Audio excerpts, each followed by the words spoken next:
The storm was tearing through Willow County like it had a personal grudge. Rain pounded the mobile command unit where I sat. Captain James Carter, head of the county's crisis response team. My afternoon had been a blurry routing traffic from flooded roads, coordinating rescues, and listening to my officers' strained voices over the radio. Then a call cut through the static, sharp and urgent. Command, Unit 9. CIVY Lien report of possible entrapment at Willow Creek Community Center. Basement level. Kids might be trapped. My gut tightened. Kids. In a flooding basement. The dispatcher's next words hit like a freight train.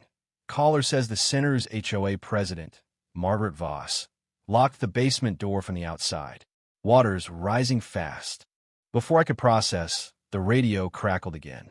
Command, the caller's with the Starlight Playgroup group for kids with special needs. She says, your daughter, Lily Carter, is down there.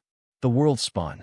Lily, my 10-year-old, whose smile could light up a storm like this, whose cerebral palsy meant she used a walker, whose sensory issues made chaos like this pure terror. Trapped in a flooding basement, locked in by Margaret Voss, a woman whose icy disdain for imperfections was no secret. Fury surged, but I shoved it down. I was a dad, yeah, but I was also the captain. Other kids were down there, too. Dispatch, confirm Lily Carter's on the attendance list, I rasped. A pause. Confirmed, Captain. She's there. I slammed the console. Unit 9, ETA. 5 minutes if the roads hold. I'm en route. All Swiftwater rescue teams to the community center. Priority 1. Willow Creek was our home for a reason. After my wife, Anna, died 3 years ago, I built my world around Lily.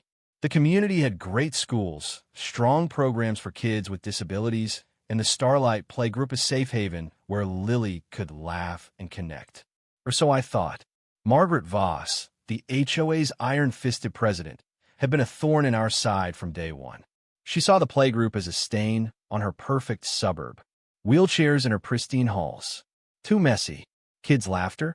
Too loud. She tried to kick them out, citing fake insurance issues or scheduling conflicts, but the parents and our fierce leader, Sarah, held firm. Still, Voss's attacks never stopped. 2 months back, she crossed the line.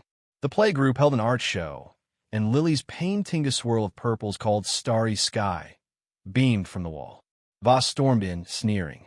This is no place for such displays, she snapped, ignoring the kids' proud faces. Crumbs from your little party are attracting pests. There were no crumbs. Sarah, calm but steely, said, the kids worked hard, Margaret. We have permission. Voss's eyes flicked to Lily, clutching my hand. Permissions can be revoked, she hissed. Resources aren't infinite for such niche groups. Lily whispered, does she hate my painting, Daddy? That moment, Voss became more than a bully. She was a threat. Her war escalated. New rules banned snacks, blocked hallways, and reassigned our storage. She'd hovered during sessions, muttering acid-laced jabs. Those stairs look risky for that child, Sarah. One mom pulled her son, Tommy, out after Voss shamed his joyful outbursts. Then, on a scorching day, the playgroup's AC failed. Sarah begged for repairs. Voss shrugged. Old unit. Budget's tight. Take them outside. Outside? In 95-degree heat? Lily Wilson that. Sarah found the AC breaker, deliberately switched off. Voss played dumb, but we knew. She was dangerous. My instincts as a cop kicked in. Off duty, I dug into Voss's past. Before Willow Creek, she'd been an administrator at a disability care facility. She left under a cloud-sealed lawsuits, whispers of neglect and discrimination.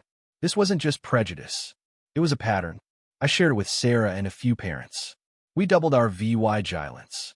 Then Voss struck again, convincing the HOA to renovate our usual room, forcing the playgroup into the damp, flood-prone basement.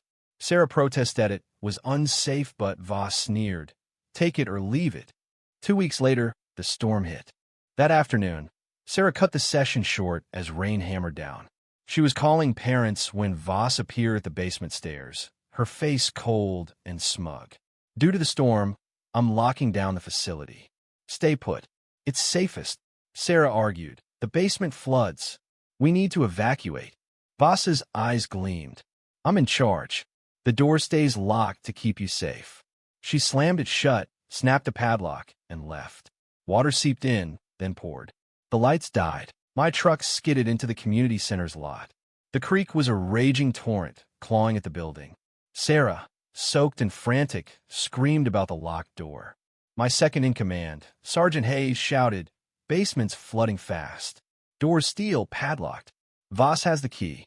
I spotted her, wrapped in a blanket, playing the VY Tim to a paramedic. Rage flared, but I focused. "Breaching tools now." Sarah sobbed, 7 kids, including Lily and Mrs. Evans, the volunteer. 7 lives. My Lily. I pushed her terrified face from my mind. The ram hit the door boom, boom, crash. Water gushed out, reeking and cold. Flashlights cut the dark as we waded in, waist deep. I heard Lily scream, sharp and raw. "Lily, Daddy's here." We spread out. One officer found 2 boys on a floating table, held by Mrs. Evans. Another lifted a girl from her swamped wheelchair. Then I saw her, Lily, clinging to a pillar, water at her chest, trembling. "I've got you, baby." I choked, pulling her close. She clung to me, sobbing. All kids accounted for. Hayes yelled. We fought through debris to get them out, passing each to waiting medics. Outside, Lily wouldn't let go until blankets warmed her in an ambulance. Only then did I face Voss. She was whining to a rookie cop, such a tragedy. I did my best. I strode over, dripping, voice low. "Tragedy? You locked kids in a flooding basement. Margaret, my daughter. You call that your best?" Her eyes widened, but she doubled down. "I followed protocol. If it flooded, that's not my fault. Locking kids in during a flood warning isn't protocol. It's criminal." I cuffed her.